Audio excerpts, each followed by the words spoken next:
você abrisse comigo a palavra do Senhor no Salmo 26. Salmos, capítulo 26.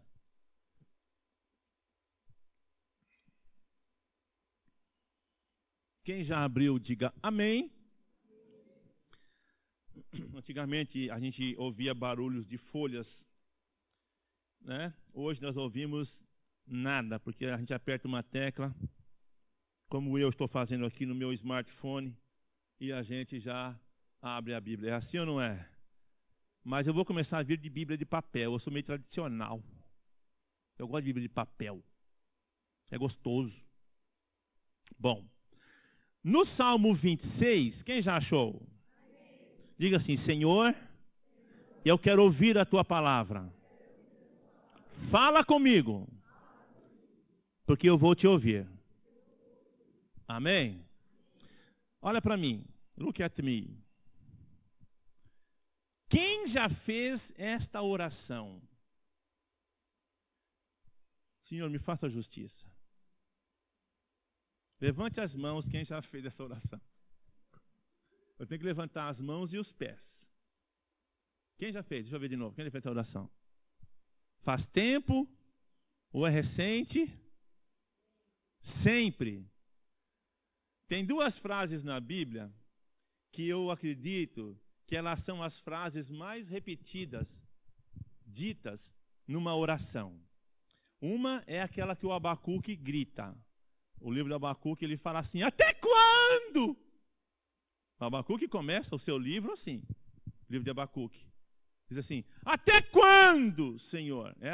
Eu acho que essa é uma das frases mais ditas e repetidas numa oração. A outra é essa aqui. Eu vou começar a perguntar. Eu vou fazer uma enquete aqui entre nós, legal? E vou fazer enquete com algumas pessoas que eu conheço também, que são de igrejas. Quantas delas começam a oração usando essas duas expressões? Até quando? Ou faze-me justiça. Senhor, faz justiça. Porque se tem uma coisa que nós nos sentimos ou achamos que somos, é injustiçados. Todos nós achamos que somos injustiçados. Todos. Mesmo quando estamos errados. Verdade ou não é?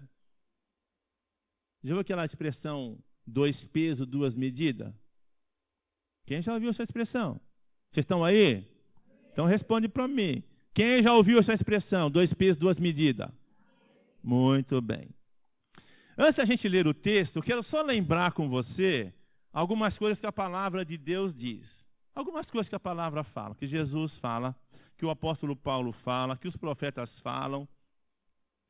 Coisas das quais nós nos esquecemos no dia a dia e muitas vezes queremos aplicá-las apenas aos outros.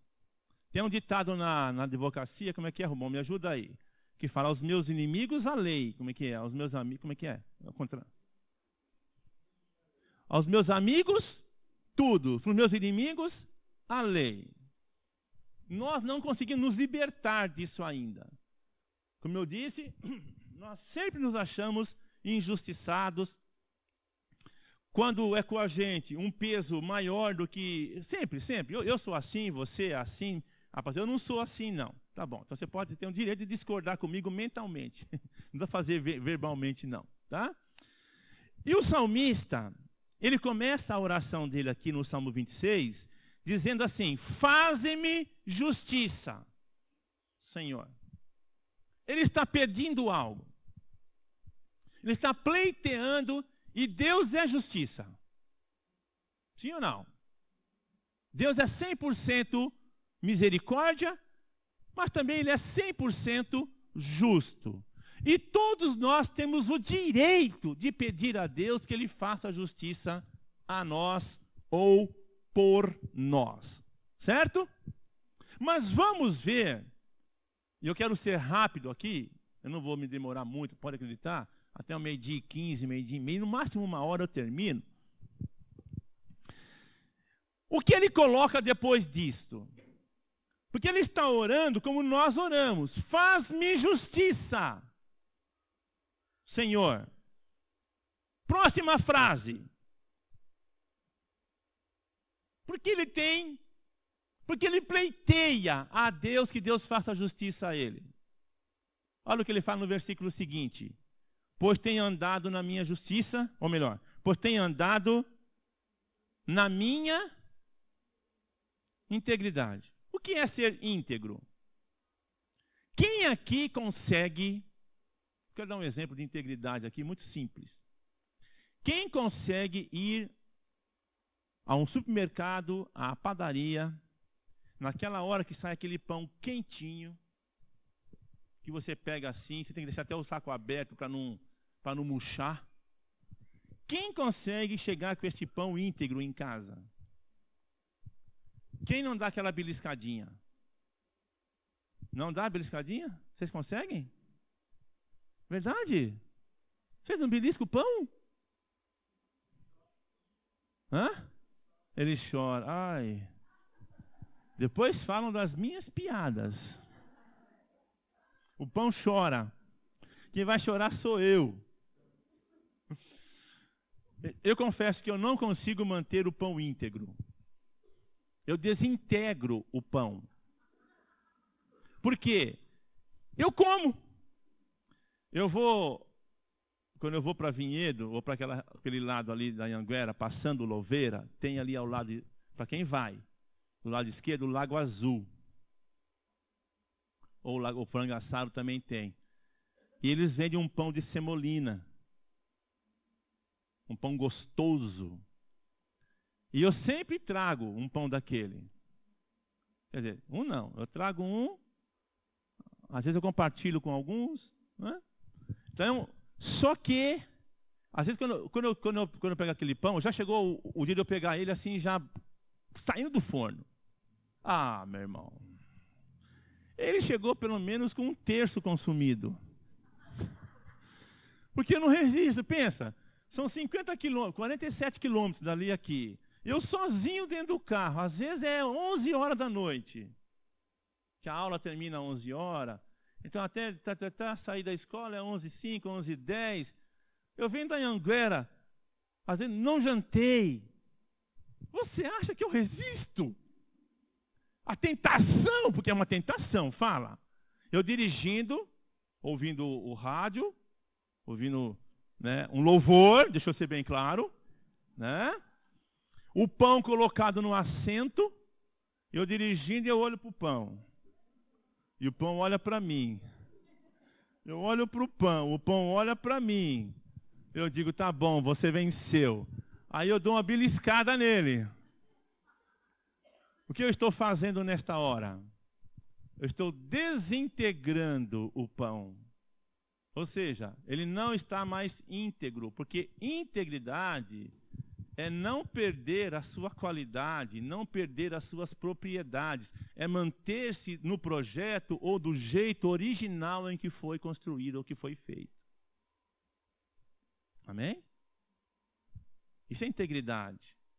Quando você fala assim de ser íntegro, está falando de um posicionamento que não deixe que nada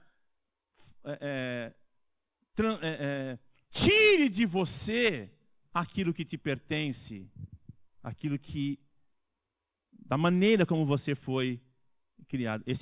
Esse copo de água, o último momento dele foi receber esse selo aqui, né, essa tampa. Foi ou não foi? No momento que nós abrimos esse copo d'água, ele já está você já alterou o estado original do copo d'água. A palavra diz em Efésios capítulo 2, que nós em Cristo fomos revestidos do novo homem. Diga amém. Quando nós nascemos de novo, quando Deus criou, vou pelo processo. Quando Deus criou o homem, como é que Deus criou o homem? Íntegro. O homem não tinha pecado algum. O pecado fez o quê? Deformou, desintegrou o homem, tirou do homem, desfez aquilo que o homem tinha de Deus na sua vida. Mas graças a Deus que Jesus veio a este mundo. E ele veio ao mundo, e aqueles que nele creem são reintegrados. Alô? Eles têm aquelas áreas que foram danificadas, agora feitas novas. Porque é assim que a Bíblia fala, que aquele que está em Cristo, uma nova criatura é, as coisas velhas já passaram e tudo se fez novo. E olha como Paulo apresenta este novo homem, esta nova pessoa. Ele fala assim, ó, que em Cristo, ele fala assim, despojai-vos do velho homem com seus feitos, e vos revestis do novo homem, que em Cristo foi criado em verdadeira justiça e santidade. Ou seja, ele foi reintegrado. Então, esse homem diz assim, Senhor, faz-me justiça. Ele fala assim, porque eu tenho andado de maneira íntegra. Eu não tenho deixado que nada tire de mim aquilo que o Senhor colocou ou aquilo que o Senhor recolocou na minha vida. Então ele vai pleitear a Deus por justiça. Porque ele fala, eu ando na minha integridade e confio no Senhor sem vacilar. É fato, é certo, que para algumas circunstâncias, para algumas situações, nós temos que nos fazer representar por um profissional da área. Vamos falar aqui num caso jurídico.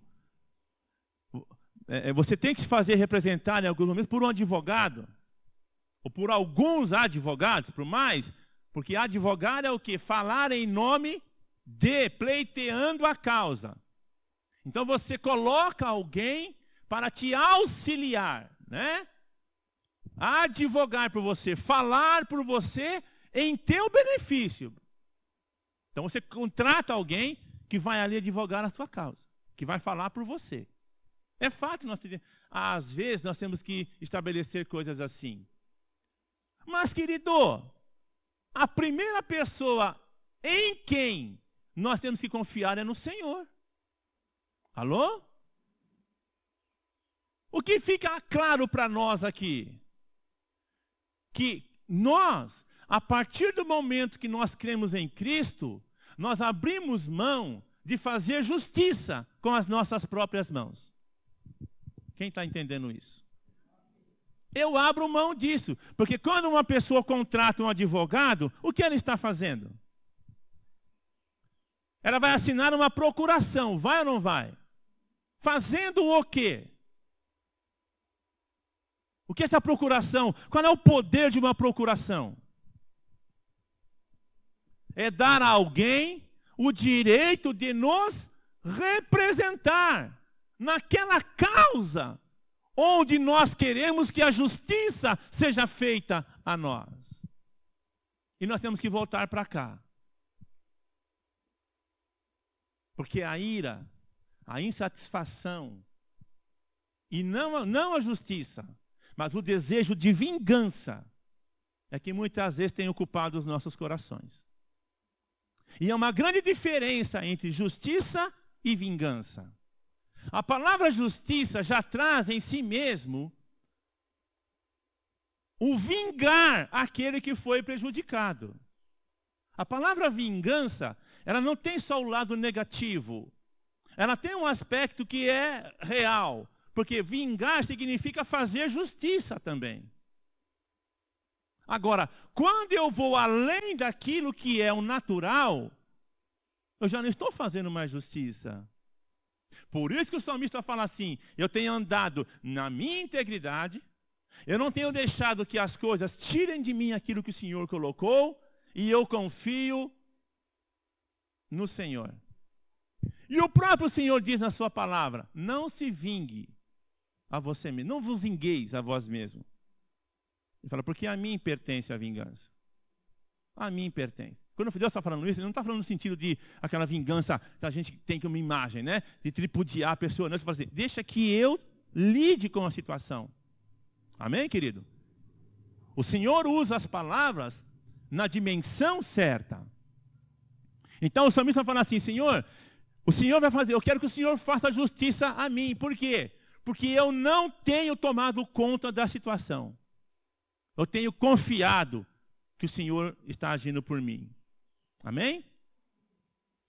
Outra coisa que ele fala, olha para ele poder dizer a Deus, para fazer justiça na vida dele, olha os passos que ele tem dado. Outra coisa que ele fala, ó, examina-me. Examina-me e prova-me. Hã? Ah, pastor, então agora que eu estou entendendo, que eu estou passando, é uma prova. E o crente passa pela prova dando glória a Deus, dando glória a Deus, dando glória a Deus. O crente passa pela prova dando glória a Deus. A gente pensa que é esse tipo de coisa, de passar fome. Alô? De as coisas erradas estarem acontecendo na minha vida. Ah, Deus está me provando. Não é disso que o salmista está falando aqui agora. O que ele está falando assim, examina-me. Logo em seguida. Examina-me, Senhor, e prova-me. O que ele está dizendo? Veja se o meu coração está de fato alinhado ao teu.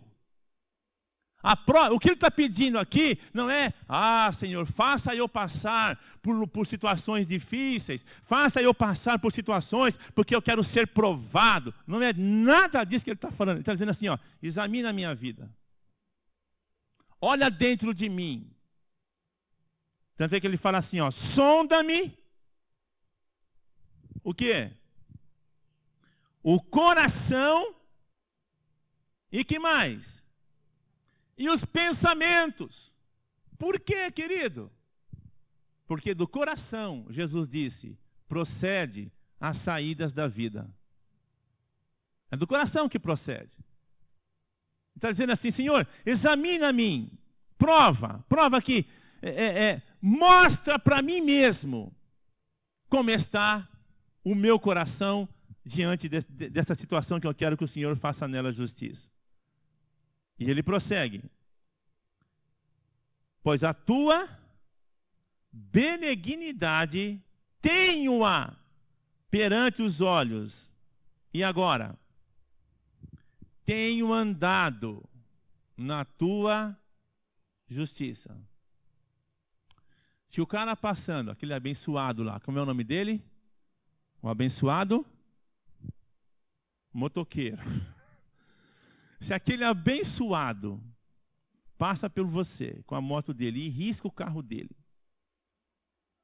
o seu carro, aí você desce do seu carro, vai lá e fura o pneu da moto dele.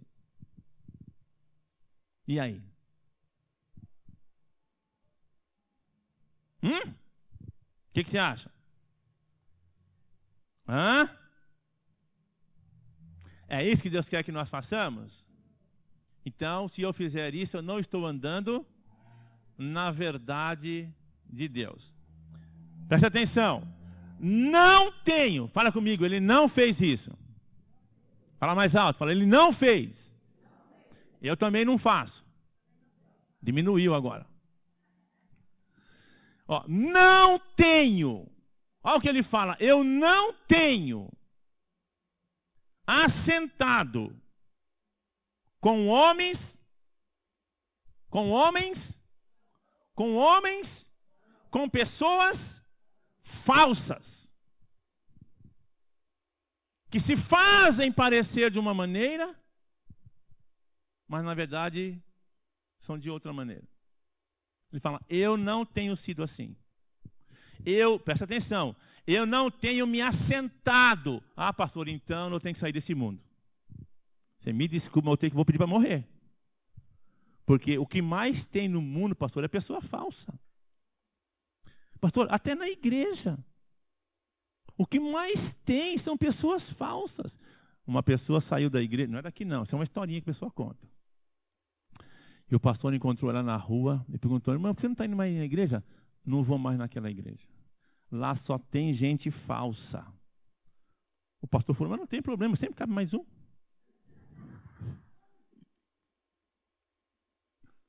Sempre cabe mais um. Ele fala que não se assentar. Pastor, então eu não posso manter amizade com ninguém? Não, o assentar aqui, querido, fala de participar. A palavra assentar, a Bíblia tem algumas expressões que por trás delas tem todo um contexto histórico, todo um costume da época. Nós não temos nossas tradições como brasileiro? Temos ou não temos? Não tem certas datas que nós, ao falarmos o nome dela, já traz consigo o Natal, por exemplo. Quando você pensa em Natal, o que você pensa? Passou em Peru. Eu também. Em Peru, em Chester. Eu pensei em Jesus. Nossa, você é muito espiritual, irmão.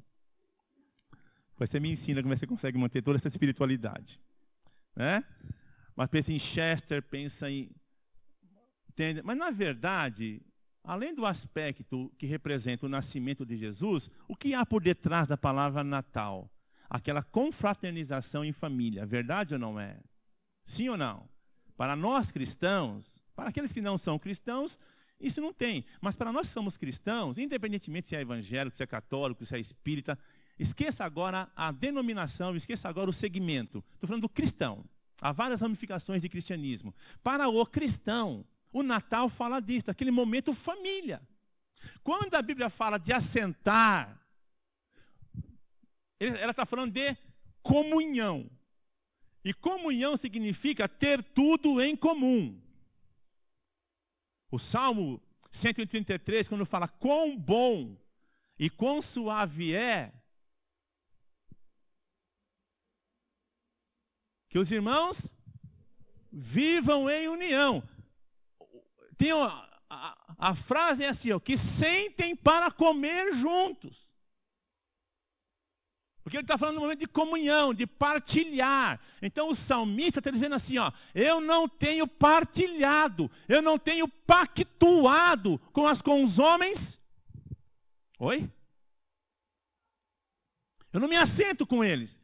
E nem com os dissimuladores. Me associo. Você está vendo? É esse o contexto. Eu não participo dessas coisas. Eu não tenho envolvimento com essas coisas. Aborreço. Como é que está na tua Bíblia? Tenho odiado o quê?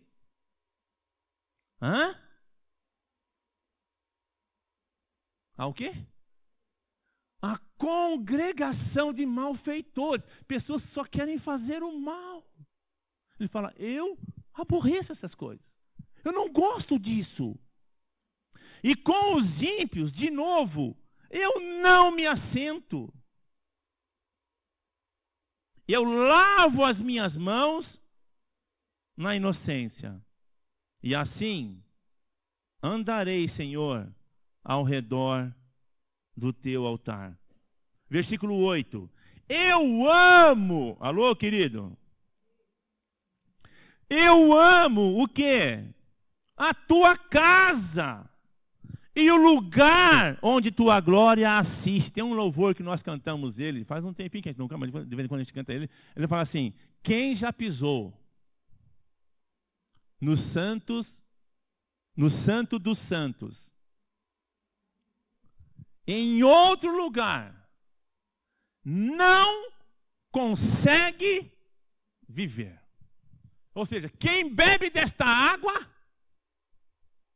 passarinho que bebe desta água não quer beber de outra. A pessoa que tem uma experiência genuína com Jesus, ela se sente incomodada nesses ambientes. Presta atenção agora. E eu não estou falando das festas que nós vamos, onde pessoas colocam coisas que a nós não traz mais prazer. Não é disso que estamos falando aqui. É da prática de vida. Porque não tem problema algum você ir numa festa de um amigo seu. Aliás, você precisa ir. Pai, não me misturo com essas coisas. Não. Você não vai se misturar. Jesus ia onde o chamavam para ir. É claro que ele era criticado. Por isso, como a religião critica hoje. Pessoas perguntam, pastor, um amigo meu me convidou para ir na igreja lá dele. Ele é católico. O filho dele vai batizar. Ele me chamou para ir lá assistir o batismo. É para assistir? Vá, querido. Deus me livre. Se ele te chamar para participar da cerimônia, diga, olha, isso aqui é um elemento que não faz parte da minha fé. com jeitinho, com amor. Mas vai lá, querido. Ele vai casar. Tem gente que não vai nem em casamento de amigo. Embora quase ninguém hoje faça casamento em igreja, né? Geralmente é na chácara, né? Mas tem quem casa. É o casamento do amigo. O cara não vai nem lá na igreja, porque é igreja. Não é disso que o salmista está falando. Ele está falando de participar do estilo de vida, da maneira de coração, dos sentimentos, da maneira de ver as coisas que essas pessoas participam. Alô, querido? O sal no saleiro faz algum efeito? Faz algum efeito? Onde é que o sal cumpre o seu propósito? Quando ele está fora do saleiro. Alô? É lá. Então não estamos falando aqui de deixar amigos. Se for assim, pastor, eu tenho que viver no outro mundo, porque o mundo hoje está uma perdição. Só Jesus na causa, só o sangue. Aí vira crente, né? Só o sangue, só Jesus na causa. Está amarrado. Aprende o evangeliquez, né? Aquele linguajar evangélico. Mas muitas vezes lá dentro, né? E no lidar com as coisas, tem os mesmos sentimentos, as mesmas práticas. É disso que o salmista está falando aqui. Ele fala, Senhor, eu quero que o Senhor faça a justiça. Porque olhando para a minha vida, o Senhor vê que eu sou uma pessoa diferente. Alô? Eu sou uma pessoa que procura fazer aquilo que o Senhor tem falado. Não colhas, versículo 9. Não colhas a minha alma com os dos pecadores, nem a minha vida com a dos homens sanguinários, em cujas mãos há crimes, e cuja destra está cheia de subornos. Alô? Pastor, ainda bem, graças a Deus, mais uma vez, não diz respeito a mim. Porque eu nunca matei ninguém, graças a Deus. Nunca matei ninguém, então eu não sou assassino, não sou sanguinário. Sabe o que o João fala? Eu vou encerrar isso aqui. O João fala assim, na primeira carta dele. Aquele que aborrece, aquele que odeia o seu irmão é assassino. E agora? Alô? Aquele que tem ódio do seu irmão, ele é um assassino.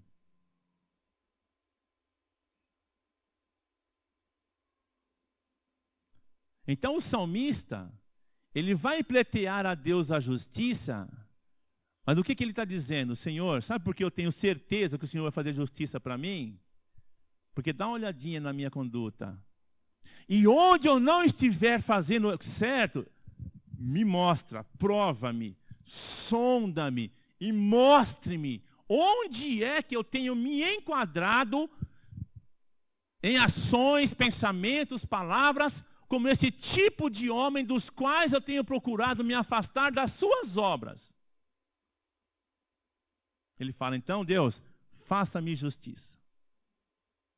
E quando nós temos essa autocrítica, Deus age a nosso favor, querido. Amém? Aquelas causas que nós temos ali para serem resolvidas. E nós estamos falando aqui de causas, de repente, financeiras, injustiça. Eu não sei, cada um per si aqui sabe onde precisa que Deus faça justiça. Mas o fato é, nós temos sido diferentes ou mais um em meio à multidão?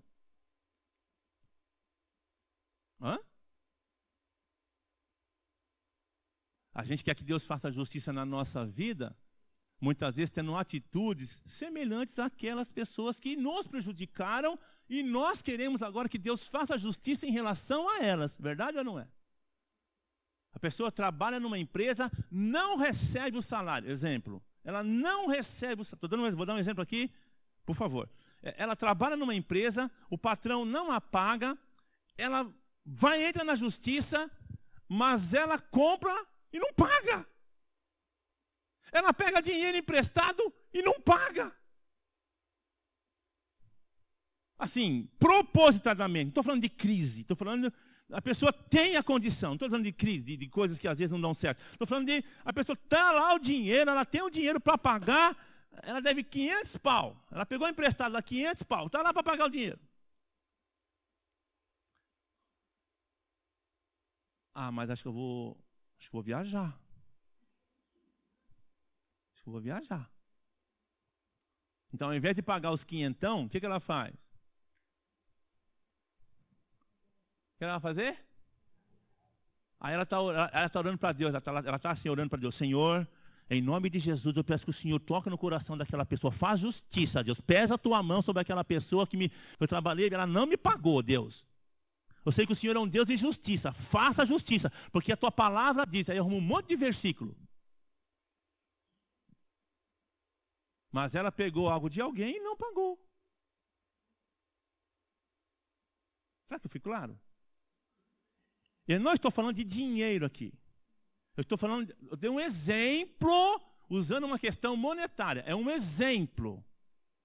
Mas quantas coisas nós fazemos iguais àquilo que as pessoas fazem por nós? Quantas e quantas vezes nós queremos que Deus faça justiça a nosso favor, tendo em nós a mesma coisa depondo contra nós? Eu sou tão infrator, quanto aquele contra quem eu peço que a mão de Deus pese. Eu sou tão infrator, tanto quanto, mas eu quero que para mim seja feita justiça. Por isso o salmista fala assim, Senhor, faça-me justiça, pois... E ele descreve uma série de atitudes na vida dele, que ele fala, eu não tenho feito isso, tenho evitado isso aqui, eu não tenho me envolvido com isso, então, Senhor, faz justiça na minha causa. Tem um texto em Obadias. Obadias, ele é um profeta que vai profetizar para a turma de Edom.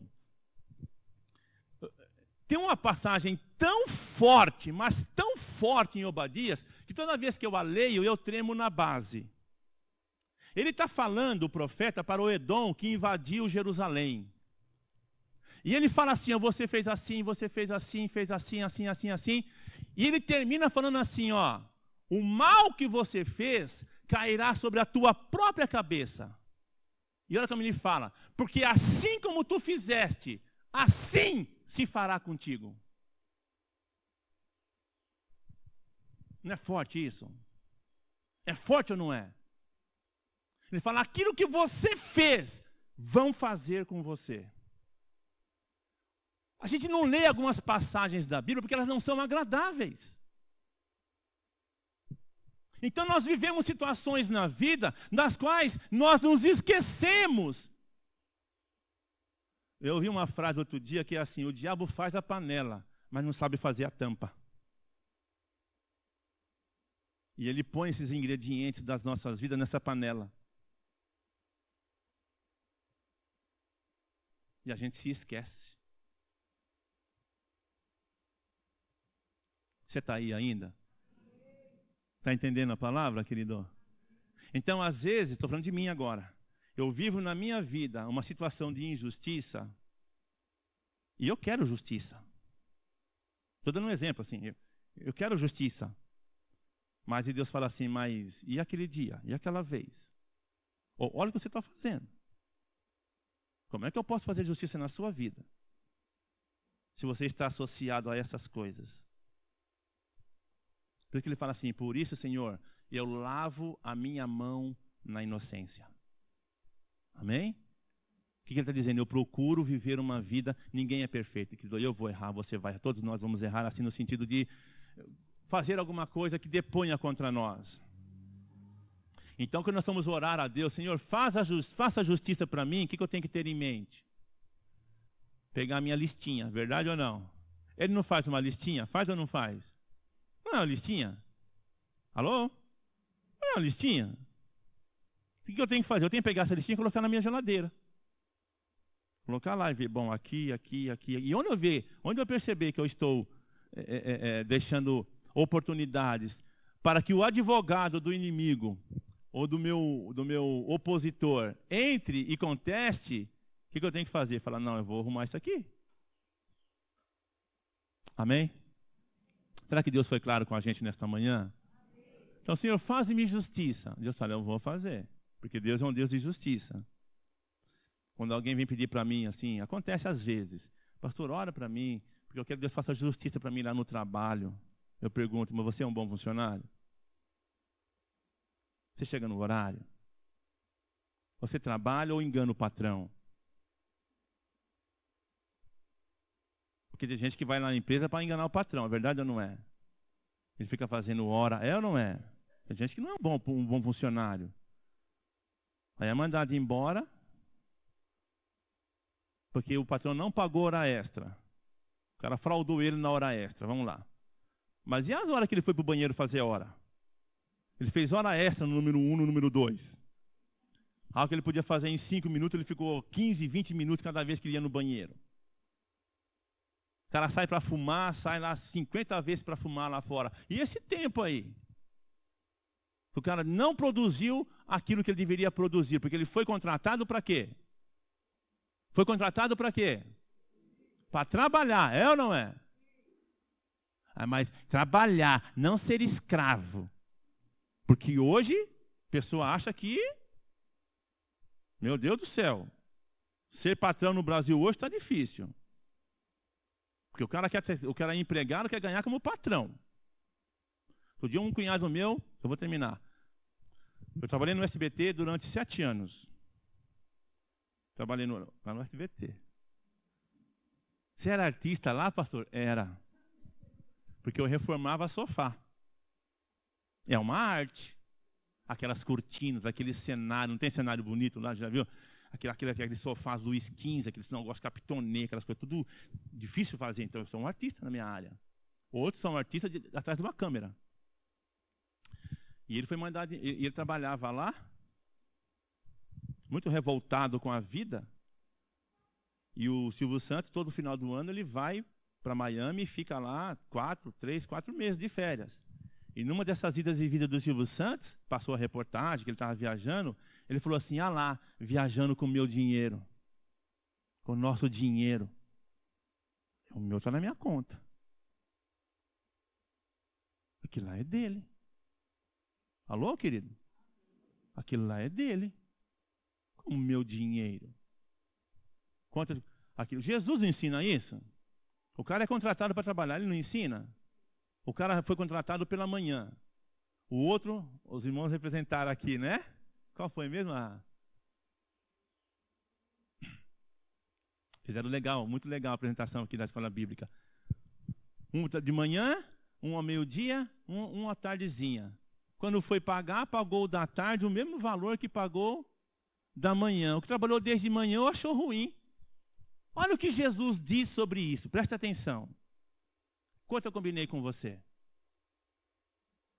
Quanto eu combinei com você? Qual é o ditado que o mundo fala? O combinado não é? Então, que hora eu combinei com você? Quanto eu combinei? Qual foi o salário? X. Então, está aqui o seu X. Mas a sociedade, entre aspas, evolui, não é? A sociedade não evolui? Evolui a tal ponto que se você tiver uma empresa e fizer um culto e convidar os seus funcionários para participar, eles vão entrar com um processo contra você, o dono da empresa, dizendo que você está cometendo assédio religioso contra ele. Ah, pastor, não é. É, porque teve um cidadão aí que na empresa dele começou a fazer culto e ele convidava os funcionários para participar, ele convidava. Os caras entraram com ação contra ele, ele foi proibido de fazer culto. Dentro da empresa dele. Porque os funcionários diziam que ele assediava. Ele convidava, olha, tem um culto lá, você quer participar? Participa. A sociedade evolui. Ou seja, você não é mais dono do que é seu. Você não é mais dono do que é seu. Eles estão querendo tirar o teu direito até sobre os seus filhos. Que se seus filhos quiserem fazer algumas coisas que eles estão ensinando hoje aí, e você recusar, eles estão pleiteando isso, que a partir de uma certa idade, o Estado defenda o direito do seu filho.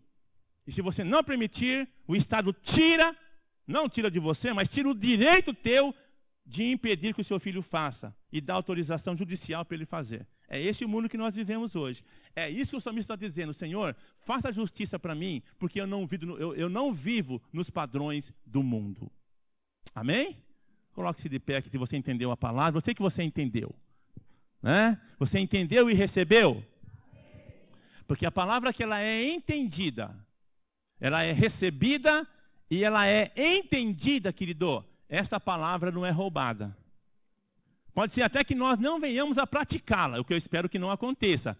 Mas você vai lembrar dessa palavra aí, hoje, amanhã, depois de amanhã. Amém? E quando você for orar agora, fala, Senhor, examina o meu coração. Vê se eu não estou sendo tão injusto quanto as pessoas têm sido contra mim. Se eu estiver, sonda o meu coração, examina e me mostra, Senhor, e me ajude a consertar isso.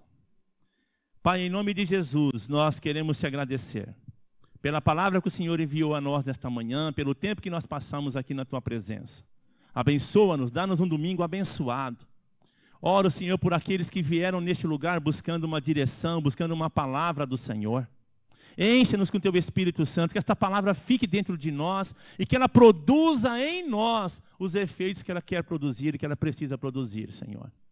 Alinha as nossas vidas. Senhor, nós colocamos as nossas mãos agora na tua palavra e nós nos lavamos nela. De toda a contaminação, toda a impureza que possa existir em nós. Em nome de Jesus é que nós oramos e pelo que nós te agradecemos. Amém, querido? Levanta a sua mão direita aí, Pai. Que o nosso domingo seja um domingo abençoado. Que nós possamos passar um tempo agora de comunhão e alegria com nossos familiares. Que nós tenhamos, eu declaro sobre o teu povo, uma semana abençoada, Pai.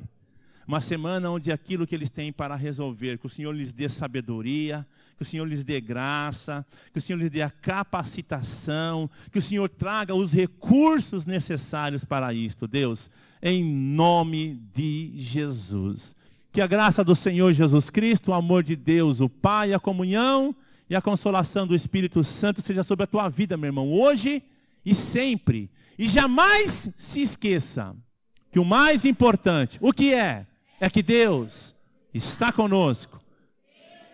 Vá na graça, na paz do Senhor.